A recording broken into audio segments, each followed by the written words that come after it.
नमस्कार दोस्तों। दुनिया को अमेरिकी राष्ट्रपति के रूप में एक ऐसा सनकी और पागल शख्स मिला है जिसने पूरी दुनिया को युद्ध के मुहाने पर खड़ा कर दिया है और हर रोज अनाप शनाप बयान दे रहा है। जंग की ऐसी स्थिति है कि दुनिया में तेल और गैस की भयंकर किल्लत हो सकती है और यह खतरा सिर्फ ट्रंप की जिद और सनक की वजह से आया है। ट्रंप ने एक बयान दिया है, उस बयान के 5 मतलब निकलते हैं। उसमें धमकी भी है, उसमें चेतावनी भी है, उसमें इजराइल ने जो हमला किया ईरान पर उसके बारे में अज्ञानता भी है, और उसमें यह भी है कि अगर ईरान ने फिर से कतर पर हमला किया तो हम ईरान के तेल भंडार को और उनकी गैस फैसिलिटी को उड़ा देंगे। यह धमकी भी है। और आखिर में मैं ऐसा बिल्कुल नहीं चाहता हूं। तो ट्रंप ने जो यह बयान दिया है इसके कई मायने हैं, और क्यों ट्रंप ने इजराइल से पल्ला झाड़ा है इसी वीडियो में आपको पता चलेगा। नमस्कार दोस्तों, आपको बता दें कि ईरान अमेरिका जंग का 20वां दिन है, और इस वीडियो में ट्रंप के बयान को तो डिकोड करेंगे ही हम, और कुछ ऐसी जानकारियां देंगे जो शायद आपको कहीं ना मिले, लेकिन इस वीडियो में 10 ऐसी खबरें मिलेगी।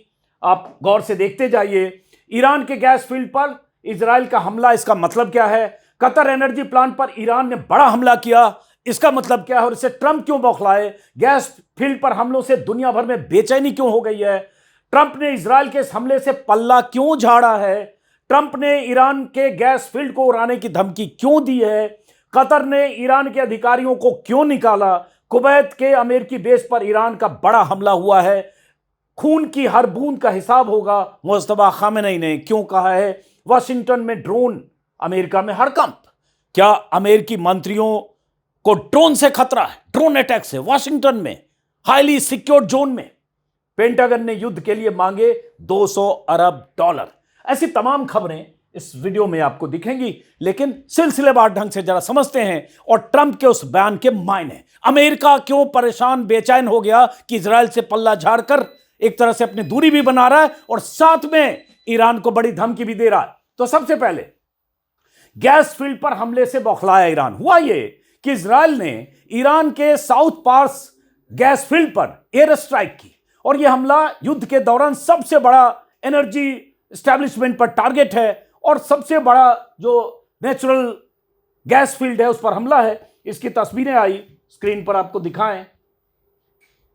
ये हमले की तस्वीरें हैं जो इजराइल की तरफ से किया गया, जो साउथ पार्स गैस फील्ड में आग लगी। ये तस्वीर आप देख पा रहे हैं। एक एक करके इससे आपको समझ में आएगा कि ये जो मैं कह रहा हूं ट्रंप की उलटबाजी और उसके क्या मतलब। ये दूसरी तस्वीर है, 2 तस्वीरें आई आज। ये जब इजराइल की तरफ से ईरान के साउथ पार्स गैस फील्ड पर हमला किया। ये भी बताएंगे साउथ पार्स गैस फील्ड क्या है, कतर ने जो जवाब दिया उसका क्या मतलब है, और इस हमले से हम सब भारत के लोग कैसे प्रभावित होंगे आने वाले दिनों में। कतर के ऊर्जा केंद्रों पर बड़ा हमला हो, उसके बाद क्या किया ईरान ने जो इजराइल ने उसके साउथ पार्स गैस फील्ड पर हमला किया, उसके जवाब में ईरान ने सबसे बड़ी जो एलएनजी फैसिलिटी है कतर की, वहां पर हमला किया। इस फैसिलिटी पर हमले का क्या मतलब है? ये तस्वीरें आप देख रहे हैं। आग लगी है, कतर की तरफ मिसाइल चली है ईरान की, और ईरानी मिसाइलों ने दुनिया की सबसे बड़ी एलएनजी फैसिलिटी मानी जाने वाली जगह पर हमला किया है। कौन सी जगह है, क्या मतलब है? और इस हमले से ट्रंप ने इतनी बौखलाहट जताई कि इजराइल से पल्ला झाड़ा कि मुझे नहीं पता, अमेरिका को नहीं पता, और उसके बाद फिर धमकी भी कि अगर ईरान ने फिर हमला किया तो हम राख कर देंगे, धुआं धुआं कर देंगे, सब तबाह कर देंगे। क्यों? ये 2 तस्वीरें आई है। यहां भी एक तस्वीर है, ये ईरानी हमले की तस्वीर है। एक एक करके जरा इस वीडियो के जरिए आप समझिए। अब आते हैं ट्रंप के उन बयानों पर, और फिर सिलसिलेवार ढंग से आपको हम बताएंगे। अब आते हैं ट्रंप के उस बयान पर, जिस बयान के कई मायने हैं, जिसमें इजराइल से पल्ला झाड़ना है। उस हमले के बारे में अमेरिकी राष्ट्रपति के तौर पर अज्ञानता है कि मैं अंधेरे में था, मुझे कुछ नहीं पता। ईरान को बड़ी सी धमकी भी है कि अगर ईरान ने फिर किया तो क्या कर सकते, और शांति का पाठ भी है। तो जैसे 5 बयान निकलते हैं, उनके 5 मायने निकलते हैं। जो ट्रूथ सोशल पर एक पोस्ट है, एक उन्होंने उसका पहली लाइन है, उसका मतलब निकलता है कि इजराइल ने गुस्से में ईरान के पार्स गैस फील्ड पर हमला किया। मतलब वो जस्टिफाई कर रहे हैं कि इजराइल ने गुस्से में किया, मिडिल ईस्ट की घटनाओं से गुस्से में आकर ईरान ने साउथ पार्स गैस फील्ड पर हमला किया। पहले तो इजराइल को ऐसा गैंगस्टर माफिया सरगना दादा नहीं है दुनिया का कि उसे गुस्सा आ गया और उसने दुनिया की बड़ी गैस फैसिलिटी मानी जाने वाली ईरान के साउथ पार्स गैस फील्ड पर हमला कर दिया। और इसके पहले ईरान के तमाम लीडर्स को एलिमिनेट कर चुका है, हर रोज कोई न कोई मारा जा रहा, फिर भी गुस्सा उसी को है। तो इस गुस्से का क्या मतलब है? लेकिन इन्होंने कहा, मतलब एक तरह से जस्टिफाई कर रहे हैं कि इजराइल को थोड़ा गुस्सा आ गया, उसने हमला कर दिया। उसके बाद क्या कर रहे हैं? अमेरिका को इस हमले के बारे में पता नहीं था, उन्हीं की पोस्ट में है, अमेरिका को इस बारे में कोई जानकारी नहीं थी। यह भी कह रहे हैं कतर इस हमले में किसी तरह से शामिल नहीं था। बीच में यह भी कहा कि पूरे फील्ड का एक छोटा सा हिस्सा हिट हुआ है, मतलब इजराइल ने जो हमला किया छोटा सा हिस्सा हिट हुआ है। उसके बाद ईरान ने गलत तरीके से कतर के गैस प्लांट पर हमला किया। फिर यह बता रहे हैं जो ईरान ने हमला किया कतर की फैसिलिटी पर, एलएनजी फैसिलिटी पर, उसके लिए कह रहे हैं कि ईरान ने गलत तरीके से हमला किया, यह अपनी पोस्ट में कर रहे हैं। और उसके बाद क्या कह रहे हैं? और बेवजह हमला किया, उन्हें ईरानियों को पता नहीं था कि साउथ पार्स अटैक में कुछ ऐसी बड़ी तबाही या नुकसान नहीं हुआ, लेकिन उन्होंने हमला किया। उसके बाद क्या कह रहे हैं कि इस अहम और वैल्यूएबल साउथ पार्स फील्ड पर इजराइल अब कोई हमला नहीं करेगा। मतलब वो एक तरह से अपनी तरफ से गारंटी दे रहे हैं इजराइल की तरफ से कि इजराइल अब पार्स गैस फील्ड पर कोई हमला नहीं करेगा। फिर अगली लाइन में चेतावनी क्या दे रहे हैं कि ईरान ने अगर कतर पर फिर हमला किया, दोबारा हमला किया, तो हम पूरे गैस फील्ड को उड़ा देंगे। 5 तरह की बातें दिखी, आपने देखी ट्रंप के बयान में। और ये कह रहे हैं कि उनका अगर एग्जैक्ट बयान बताऊं कि अगर फिर से ईरान ऐसा कोई कदम उठाता है तो यूएस इजराइल की मदद या सहमति के साथ या फिर बिना उसके, मतलब इजराइल अगर हमारे साथ नहीं भी ईरान पर बमों की बारिश करने के लिए आए साउथ पार्स गैस फील्ड पर, तो भी हम साउथ पार्स गैस फील्ड के पूरे हिस्से को इतनी ताकत से तबाह कर देंगे जितनी ताकत ईरान ने कभी महसूस नहीं की होगी। मतलब आखिर में गैस फील्ड को उड़ाने की बात कर रहे हैं। इनको पता है कि पूरी दुनिया में क्या शोर मचा है और कैसे तेल और गैस की कीमतें बढ़ सकती है और कितना क्राइसिस हो सकता है, लेकिन ये धमकी दे रहे हैं। उसी में आखिर में कह रहे हैं कि ईरान के फ्यूचर मैं इस स्तर की वायलेंस और डिस्ट्रक्शन को ऑथराइज नहीं करना चाहता क्योंकि इसका ईरान के फ्यूचर पर लंबे समय तक बुरा असर पड़ेगा, लेकिन अगर कतर की लॉन्ग एलएनजी फैसिलिटी पर फिर हमला हुआ तो मैं हिचकिचाऊंगा नहीं। तो बहुत सारे लोग दुनिया भर में ट्रंप के इस बयान के मायने निकाल रहे हैं। तमाम तरह के एनालिसिस एक्स पर हो रहा है कि एक तरफ कुछ कह रहे हैं, एक तरफ कुछ कह रहे हैं। इसका मतलब क्या है? अंत में ये भी कह रहे हैं कि मैं वहां तबाह कर दूंगा उनके गैस फील्ड को। तो इसका मतलब क्या है? ये लगातार इस पर ये हो रहा है। अब इसको समझाने की कोशिश करते हैं आपको क्या वजह है। इस बीच ये भी हुआ कि ट्रंप ने जब बयान दिया, उनके बयान के बाद यूएई की रिफाइनरी पर ईरानी हमला हुआ।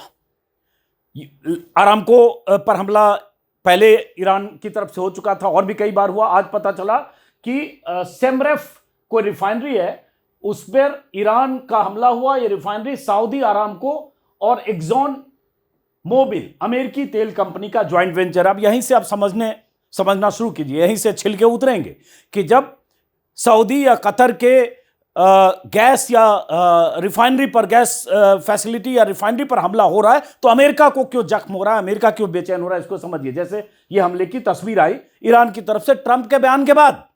ईरान ने भी कहा है कि हम राख में बदलेंगे ऐसी फैसिलिटीज को। तो अब इसका खतरा दुनिया पर कैसे है? ईरान क्यों भड़का? पहले इसको समझने की कोशिश करते हैं कि साउथ पार्स पर अगर हमला हुआ इजराइल की तरफ से तो ईरान क्यों भड़का? और अगर इजराइल के हमले के बाद ट्रंप कहते हैं उन्हें पता नहीं था, अमेरिका को कोई जानकारी नहीं थी कि इजराइल हमला करेगा या कर रहा है, तो क्या ये इजराइल अब इस लड़ाई में अपने दम पर सारे फैसले ले रहा है और अमेरिका को हक है कहने का कि उन्हें नहीं पता कि वो कहां बम गिरा रहा है और दुनिया को किस मुहाने पर इजराइल नेतन्याहू की सनक ले जा रही है? तो साउथ पार्स पर हमले से ईरान क्यों बौखला? अब इसको समझने की कोशिश कीजिए। दुनिया का सबसे बड़ा ये प्राकृतिक गैस भंडार है, पीछे मैप देख रहे हैं आप।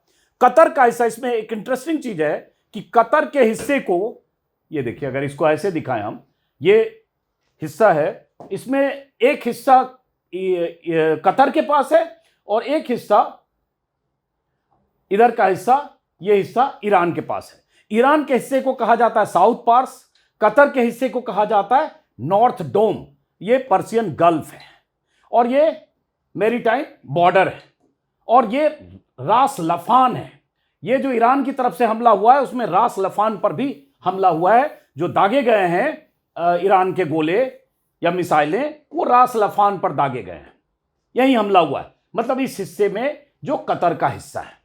तो अब इस हमले का क्या मतलब है और रास लफान पर हमले से कैसे बौखलाए और क्यों बौखलाए ट्रंप, और क्यों कह रहे हैं कि अगर दोबारा ईरान ने रास लफान पर हमला किया कतर की गैस फैसिलिटी पर तो हम ईरान की गैस फैसिलिटी को कैसे उड़ा देंगे, उसको भी समझिए। तो जैसा कि मैंने बताया ईरान की 60 से 70% गैस सप्लाई इसी फैसिलिटी से होती है जिसे साउथ पार्स कहा जाता है। कतर से एलएनजी एक्सपोर्ट का बड़ा फील्ड है। दूसरा हिस्सा जो है कतर का, जिसको जहां से कतर की गैस फैसिलिटी नॉर्थ डोम वहां बड़ा हिस्सा है। उसके बाद एलएनजी एक्सपोर्ट का ईरान की ऊर्जा का लाइफलाइन है और ईरान की ऊर्जा का और कतर की अर्थव्यवस्था की रीढ़ है। मतलब यह हिस्सा बहुत इंपॉर्टेंट है समझने के लिए कि यहां हमले सिर्फ ये नहीं कि ये कतर और ईरान को नुकसान करेंगे, यहां अगर हमले होते हैं और इन हमलों से, इजरायली हमलों से ईरान की तरफ तबाही मचती है तो, और ईरानी जवाबी कार्रवाई में रास लफान में अगर तबाही मचती है तो, एलएनजी फैसिलिटी में इधर गैस और एलएनजी फैसिलिटी में इधर, तो दुनिया बड़े संकट की तरफ जाएगी जिसमें तेल और गैस की बड़ी किल्लत होगी। लेकिन अमेरिका की बेचैनी क्या है, अमेरिका क्यों बौखला है, अब इसको समझिए। रास लफान पर ईरानी हमले का मतलब क्या है, पहले इसको। कतर के उत्तर पूर्वी तट पर है ये इंडस्ट्रियल सिटी, एलएनजी निर्यात का सबसे बड़ा पोर्ट है। कुल एलएनजी सप्लाई का 20 से 25% हिस्सेदारी यहां है। जापान, साउथ कोरिया, चीन, भारत समेत यूरोप के तमाम देशों को यहीं से एलएनजी की सप्लाई होती है। और यहां अगर एलएनजी की सप्लाई रुकी ईरानी हमले की वजह से, जवाबी हमले की वजह से, तो बिजली और इंडस्ट्रियल सेक्टर को बहुत प्रभावित होना पड़ेगा और बहुत मुश्किल के दौर से गुजरेगा। यही मैंने पीछे जो मैप दिखाया, ये नॉर्थ फील्ड है कतर की तरफ और इधर ईरान है साउथ पार्स, और ये यहां से दोनों तरफ जो इलाका है वो दुनिया की ये एनर्जी के लिए बहुत जरूरी। अब अमेरिका की बौखलाहट, खामखा नहीं अमेरिका कह रहा है कि कतर पर अगर ईरान ने हमला किया तो हम उड़ा देंगे, तबाह कर देंगे। खामखा ये भी नहीं कर रहा है कि इजराइल अब ईरान पर उस इलाके में हमले नहीं करेगा। इसको समझिए, रास लफान में अमेरिकी हिस्सेदारी है।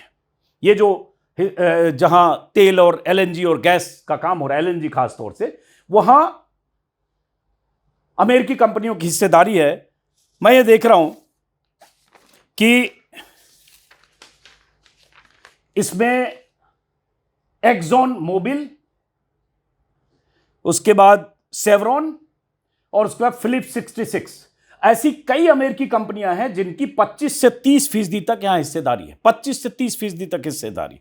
जैसे रास लफान पेट्रोकेमिकल प्रोजेक्ट है, इसमें कतर एनर्जी की हिस्सेदारी 70% है और सेवरॉन फिलिप्स केमिकल की हिस्सेदारी अमेरिका का जॉइंट वेंचर है, 30% है। उसी तरह से एक रास लफान रिफाइनरी है, इसमें Qatar Energy 72%, Exxon Mobil USA की कंपनी है 10% और बाकी और जापानी कंपनियां हैं। इसी तरह से कंपनी एलएनजी प्रोजेक्ट्स जो है रास लफान और इसकी, उसमें भी एक्सॉन मोबिल की 10 से 30% तक हिस्सेदारी है। एलएनजी सेक्टर में अमेरिकी कंपनियों की इस इलाके में जबरदस्त हिस्सेदारी है और यह बेचैनी है कि अगर ईरान ने इस इलाके में जवाबी हमला किया तो उसका नुकसान अमेरिका को उठाना पड़ेगा। यही अमेरिका की चिंता है। जहां तक मैंने पहले भी बताया, फिर से बताएं ताकि समझने के लिए कि ये जो एरिया है, एक सेकंड,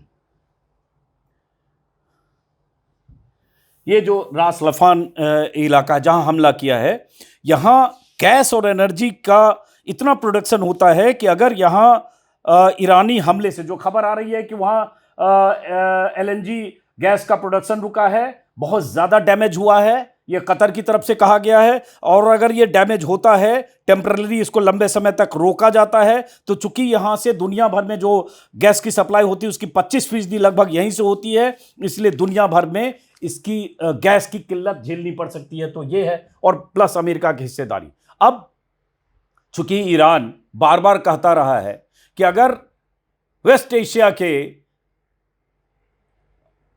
अमेरिकी बेस से, अमेरिकी मिलिट्री बेस से अगर लगातार ईरान पर हमले होते हैं तो हम उनको भी टारगेट करेंगे, और आप उनको सुविधाएं दे रहे हैं तो जवाबी कार्रवाई का खामियाजा आपको भी भुगतना पड़ेगा। और अगर हमारी गैस और एनर्जी फैसिलिटी पर अटैक होता है तो हम तबाही मचाएंगे। तो ये ईरान की तरफ से ये चेतावनी दी गई है। वहां के प्रवक्ता हैं आईआरजीसी के, इन्होंने कहा ईरान की ईंधन और ऊर्जा सुविधाओं पर हमले के जवाब में हमले की शुरुआत करने वालों के ईंधन, ऊर्जा और गैस के ठिकानों को जल्द से जल्द जलाकर राख कर दिया जाएगा। हम अमेरिका की कायर और हमलावर सेना तथा क्रूर और बच्चों को मारने वाले शासन को बता रहे हैं कि तुम्हें अपने सैनिकों को समुद्र में फेंकना पड़ेगा। इस तरह से तुम्हारे कमांडरों और सैनिकों की गर्दनें योद्धाओं के जूतों के नीचे, इस तरह से धमकी दे। मतलब ईरान को भी यह समझ में आ रहा है कि अब अमेरिका और इजराइल की जंग में जिस तरह से ईरान में 20 दिनों में तबाही हुई है, और अब ईरान के गैस और तेल के फील्ड पर जिस तरह से टारगेट कर रहा है इजराइल, और इसके पहले अमेरिका कर चुका है उनके खार्ग आइलैंड पर, तब उनके पास एक ही रास्ता दिख रहा है कि कैसे हम भी पलटवार करें। लेकिन इस लड़ाई में दुनिया को गैस और तेल की किल्लत का सामना करना पड़ेगा, जैसा कि मैंने बताया। कतर ने उसके बाद ईरान के अधिकारियों को वहां से निकाला है। सभी सैन्य और मिलिट्री अफसर जो होते हैं, सिक्योरिटी अफसर, 24 घंटे के भीतर उनको देश छोड़ने का अल्टीमेटम दिया है। ईरान ने जो हमला किया उसे कहा गया कि ये हमारी संप्रभुता पर हमला है। इस बीच ये भी हुआ है कि ईरान के खिलाफ अरब देशों का भी मोर्चा खुला है, क्योंकि इसमें जो वेस्ट एशिया के देश हैं जहां अमेरिकी मिलिट्री बेस है और अमेरिका से उनका करीबी रिश्ता है, तो एक लामबंदी वहां भी हो रही है। हालांकि उन देशों ने इस लड़ाई में सीधे तौर पर पार्टिसिपेट नहीं किया, और यह अमेरिका की चिंता भी है। अमेरिकी सीनेटर्स जो ट्रंप सपोर्टर हैं वो कई बार वो कह भी चुके हैं कि सऊदी और जो वेस्ट एशिया के देश हैं इस लड़ाई में शामिल क्यों नहीं हो रहे हैं, जबकि उन पर हमला हो रहा है। लेकिन अब एक मीटिंग हुई है, कहा जा रहा है इस मीटिंग में रियाद में 12 देशों के विदेश मंत्री मिले। बैठक में ईरान से हमले को तुरंत रोकने की बात कही गई, साथ ही मिसाइल और ड्रोन हमलों की कड़ी निंदा की गई। ये इस तरह से विदेश मंत्रियों की तस्वीर है। इसमें कई देशों के, अरब और इस्लामिक देशों के मंत्रियों की बैठक हुई, जो देख रहा हूँ 1 दर्जन से ज़्यादा देशों की इसमें बैठक हुई, जिसमें अजरबैजान, बहरीन, मिस्र, Jordan, Kuwait, Lebanon, Pakistan, Qatar, Saudi Arabia, Syria, तुर्की, यूएई, इन सबके विदेश मंत्री यहाँ शामिल हुए। मतलब एक लामबंदी की भी कोशिश हो रही है। उसके बाद आते हैं यही जो मैंने ट्रंप का बयान शुरू में दिखाया, 5 तरह के बयान, वही कभी कुछ धमकी, चेतावनी। उसके बाद गैस प्लांट पर हमले को लेकर दुनिया भर में चिंता है, क्योंकि वहीं से अगर कतर में, यूएई में, आरामको में या ईरान में या और वेस्ट एशिया के देशों के तेल भंडारों पर, तेल एक्सपोर्ट सेंटर पर या गैस प्रोडक्शन या गैस एक्सपोर्ट सेंटर पर अगर हमले होते हैं तो दुनिया में उसका असर होगा। तेल की कीमतें और एलएनजी की किल्लत होगी। तो मैक्रो ने जो इमैनुअल मैक्रो का एक बयान आया फ्रांस के हेड ऑफ स्टेट का, उन्होंने कहा कि मैंने आज ईरान और कतर में गैस उत्पादन केंद्रों पर हमले के बाद कतर के अमीर और राष्ट्रपति ट्रंप से बात की है। हम सबके हित में है कि ऊर्जा और पानी की सप्लाई से जुड़ी नागरिक सुविधाओं पर हमले बंद हों। लेकिन इसका जवाब अरागची ने, जो विदेश मंत्री हैं ईरान के, उन्होंने क्या कर दिया। उन्होंने कहा मैक्रो ने अब तक ईरान पर हो रहे इजराइल अमेरिका के युद्ध की एक बार भी निंदा नहीं की।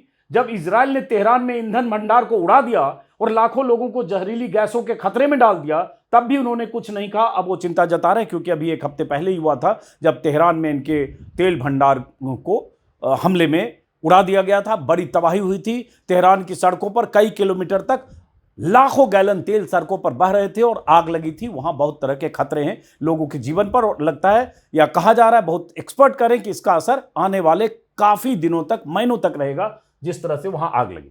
उसके बाद एक खबर, बड़ी खबर यह है, वॉशिंगटन पोस्ट में आज छपी है कि अमेरिका में, और हैरानी की खबर है, वॉशिंगटन पोस्ट जब सुबह मैंने देखा और मुझे लगा कि यह कैसे मुमकिन है, पूरी खबर मैंने पढ़ी तो उस खबर में यह है कि देखिए यहां देख रहे हैं आप, drones over base where Rubio Hegseth live raise security concerns.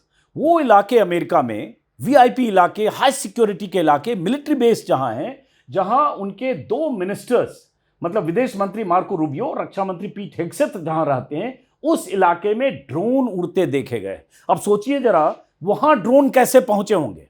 अब वो खबर जो वाशिंगटन पोस्ट में उसमें है कि वाशिंगटन के फोर्ट मैकनेयर सैन्य अड्डे के ऊपर ड्रोन उड़ते देखे गए। यहीं मार्को रूबियो और पीट हेग्सेथ रहते हैं और ये दो चेहरे बहुत अहम हैं, खास करके पीट हेग्सेथ, क्योंकि जंग की कमान ट्रंप के बाद इन्होंने ही संभाल रखी और सबसे आक्रामक बयान इनके ही आते हैं।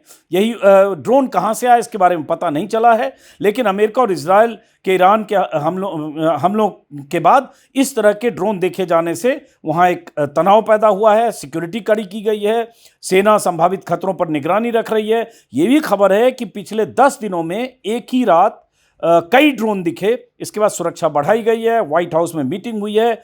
इसमें यह कहा गया दुनिया भर में अमेरिकी दूतावासों के लिए ग्लोबल सिक्योरिटी अलर्ट जारी किया गया है। कई घरेलू सैन्य अड्डों पर लॉकडाउन किया गया है। कुछ देश को सुरक्षा स्तर को बढ़ाकर चार्ली किया गया है। डेल्टा होता है, कोई उनका कोड नेम होगा, जो जहां सबसे अधिक हमला होने वाले हो तो उसका नाम डेल्टा है। लेकिन खैर, तो एक बड़ी चिंता वाली खबर अमेरिकी एस्टेब्लिशमेंट के लिए है। किसका ड्रोन, कैसे ड्रोन अमेरिका के हाईली सिक्योर्ड जोन में, मिलिट्री एस्टेब्लिशमेंट वाले इलाके में कैसे पहुंचा। एक खबर यह है वाशिंगटन पोस्ट के हवाले से।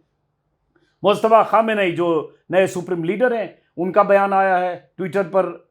उनका बयान है, हालांकि कई बातें उन्होंने लिखी है, लेकिन एक बयान है कि खून के हर बूंद की कीमत होती है, जिसे शहीदों के हत्यारे अपराधियों को जल्द चुकानी होगी। चेतावनी भी है, धमकी भी है। अली लारिजानी, मिलिट्री कमांडर्स, कल भी एक उनके इंटेलिजेंस मिनिस्टर मारे गए। इन सब की हत्या के बाद, किलिंग के बाद वहां शव यात्रा निकली, अंतिम यात्रा निकली, और उसी कल देर शाम उन्होंने ऐसे 5-6 ट्वीट किए चेतावनी के। हालांकि मुस्तफा खामेनेई खुद अभी किस हाल में है, कितने जख्मी हैं, कहां हैं, इनको लेकर तमाम तरह की खबरें चल रही है। सार्वजनिक तौर पर उनका कोई अपीयरेंस नहीं हुआ है। एक अभी 7-8 दिन पहले एक रिटन स्टेटमेंट आया था, और अब उनका जो एक्स हैंडल है उस पर उनके बयान इस तरह से आते हैं, जो एक बयान आया। उसके बाद पेंटागन ने युद्ध के लिए मांगे $200 अरब। एक बड़ी खबर है कि अमेरिका जितना खर्च कर रहा हर रोज इतनी बड़ी लड़ाई में, इतना बड़ा ताकत झोंक कर, अब जहां स्ट्रेट ऑफ हॉर्मुज पर ईरान ने घेराबंदी की है और उसके मुकाबले के लिए जिस तरह से दुनिया भर से युद्धपोत की रवानगी की खबरें आ रही है, और ज्यादा बड़ी लड़ाई की तैयारी अमेरिका जिस तरह से कर रहा है, नेटो देशों से अमेरिका ने मदद मांगी और सारे नेटो देशों ने जिस तरह से कंप्लीटली किसी भी तरह से उस लड़ाई में अपने युद्धपोत भेजने से मना किया है, उसके बाद अमेरिका स्ट्रेट ऑफ हॉर्मुज में ईरान के साथ लड़ाई में अकेला पड़ा है। यह बौखलाहट दिख रही है। लेकिन खबर यह है कि पेंटागन ने व्हाइट हाउस से रिक्वेस्ट किया है कि ईरान युद्ध के लिए $200 अरब की फंडिंग की अमेरिकी कांग्रेस से मंजूरी दिलाएं, और यह अपने आप में बहुत बड़ी बात है। अमेरिका का खर्च पिछले हफ्ते ही कहा गया कि $11 अरब पार कर गया, $11 मिलियन, और उसके बाद 3 हफ्तों में भले हजारों टारगेट इन्होंने पूरे किए, लेकिन जिस तरह से अमेरिकी हथियारों का इस्तेमाल हो रहा है, खत्म हो रहे हथियारों का तेजी से उत्पादन बढ़ाना है, उसके अलावा उनको बाकी जो खर्चे होते हैं युद्ध के, उसके लिए उनको फंड चाहिए। डेमोक्रेट्स इस लड़ाई के विरोध में हैं, लेकिन एक बड़ा टकराव अमेरिकी कांग्रेस में डेमोक्रेट्स और रिपब्लिकन में होगा। कुछ व्हाइट हाउस के अधिकारियों को लगता है कि यह मांग बहुत बड़ी है, इसको पास होना मुश्किल है। पेंटागन ने 2 सप्ताह में अलग अलग प्रस्ताव दिए, जिसमें $200 मिलियन की, माफ करें, $1 बिलियन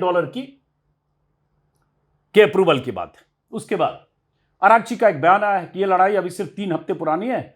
जो न डरने वालों ने चाही थी, न अमेरिका ने उसी पर, जो $200 अरब है उसी पर उन्होंने कहा कि ये न तो ईरान ने चाही थी, न अमेरिका ने ये लड़ाई। ये $200 अरब तो बस छोटी शुरुआत है। अमेरिका के आम लोग अब नेतन्याहू और उनके समर्थकों को कोस सकते हैं, क्योंकि जल्द ही अमेरिकी टैक्स पेयर पर हजारों अरब डॉलर का इजराइल फर्स्ट का बोझ पड़ने वाला है। ये बार बार कहा जा रहा है कि भले ट्रंप कहते हैं अमेरिका फर्स्ट, लेकिन उनके विरोधी उनके रवैयों को देखकर और जिस तरह से इजरायली लॉबी ट्रंप एडमिनिस्ट्रेशन में है, उनके दामाद समेत, इसलिए कहा जाता है कि वहां इजराइल फर्स्ट की नीति कई बार अमेरिका अपनाता है। वही तंज और चोट कर रहे हैं विदेश मंत्री ईरान के। उसके बाद एक लिस्ट उन लोगों की जो इस ईरान और अमेरिका इजराइल की जंग में इजरायली अमेरिकी हमले में मारे गए, जिसमें अली लारिजानी हैं और आयतुल्ला खामेनेई हैं। 1 2 3 4 5 10 12 ऐसे लीडर्स हैं, जिसमें लीडर्स भी हैं, कमांडर्स भी हैं, IRGC के कमांडर्स हैं, उनके इंटेलिजेंस ऑफिसर हैं, इंटेलिजेंस मिनिस्टर हैं और कई मंत्री। इतने लोग मारे जा चुके हैं। अब जो उनके टारगेट पर हो सकते हैं उनका नाम फॉक्स न्यूज ने छापा है कि ये उनके टारगेट पर हो सकते हैं, जिसमें सईद जलीली भी हैं जिन्होंने लारिजानी की जगह ली है। मतलब लगातार चुन चुन कर अमेरिका और इजराइल, खासतौर से इजराइल, उनकी लीडरशिप को जिस तरह से एलिमिनेट कर रहा है, तो दुनिया भर में इस तरह के कयास लगाए जा रहे हैं कि आने वाले दिनों में मुस्तफा खामेनेई और उनकी लीडरशिप में बचे खुचे जो लोग हैं वो भी टारगेट हो सकते हैं। लेकिन ईरान की तरफ से बार बार कहा गया, मुस्तफा खामेनेई ने भी कहा, विदेश मंत्री ने भी कहा, एक आएगा, एक मरेगा, दूसरा आएगा। अगर आज मेरी किलिंग हो जाती है तो दूसरा विदेश मंत्री बनेगा। जैसे एक सुप्रीम लीडर को इजराइल अमेरिका ने मार दिया तो दूसरे सुप्रीम लीडर को जिम्मेदारी दे दी गई। तो किसी के मरने से शहीदों की लिस्ट लंबी हो सकती है, लेकिन ईरान की ताकत पर कोई फर्क नहीं पड़ेगा, ईरान की जवाबी कार्रवाई पर कोई फर्क नहीं पड़ेगा। ये ईरान की लीडरशिप की तरफ से बार बार बयान आ रहे हैं। ईरान ने अपनी मिसाइलों की 63वीं खेप दागी, जो बार बार वीडियो आते रहते हैं, जिसमें ईरानी मिसाइलें हैं।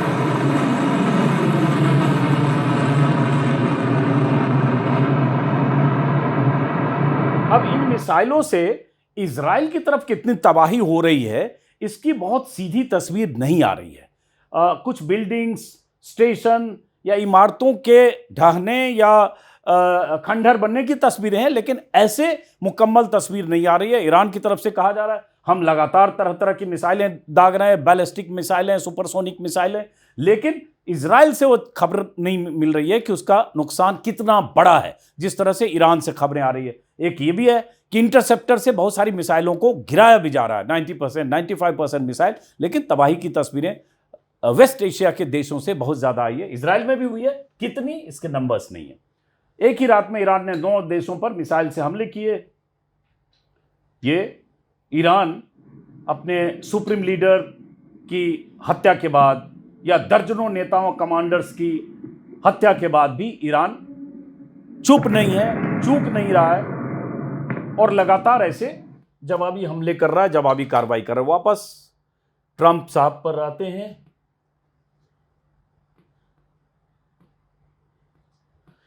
कि अमेरिका की, ट्रंप की अगर धमकी ईरान को है कि अगर ईरान ने फिर से कतर पर हमला किया गैस फील्ड पर, तो हम इतना बड़ा हमला करेंगे ईरान की गैस फील्ड पर जो ईरान ने सोचा नहीं होगा। तो उसकी वजह, बड़ी वजह यह है, एक तो दुनिया भर में गैस और तेल की स्थिति खराब होगी, संकट, वो अलग बात है, लेकिन अमेरिकी कंपनियों का बड़ा इन्वेस्टमेंट है सऊदी अरब में भी और कतर में भी, और वेस्ट एशिया की का जो इंफ्रास्ट्रक्चर है, फैसिलिटीज़ है तेल की और गैस की, उसमें ज़बरदस्त इन्वेस्टमेंट है। अब अमेरिका को चिंता ये भी है कि कहीं ये हमले हमारे लिए आर्थिक तौर पर कंपनियों के मोर्चे पर वहाँ, और दूसरी बात कि दुनिया भर में जो इसका असर होगा उसका नुकसान हो। बहरहाल इंतजार करते हैं क्या खबर आती है। फिलहाल इस वीडियो को यहीं ख़त्म करता हूँ, मुलाकात होगी, नमस्कार।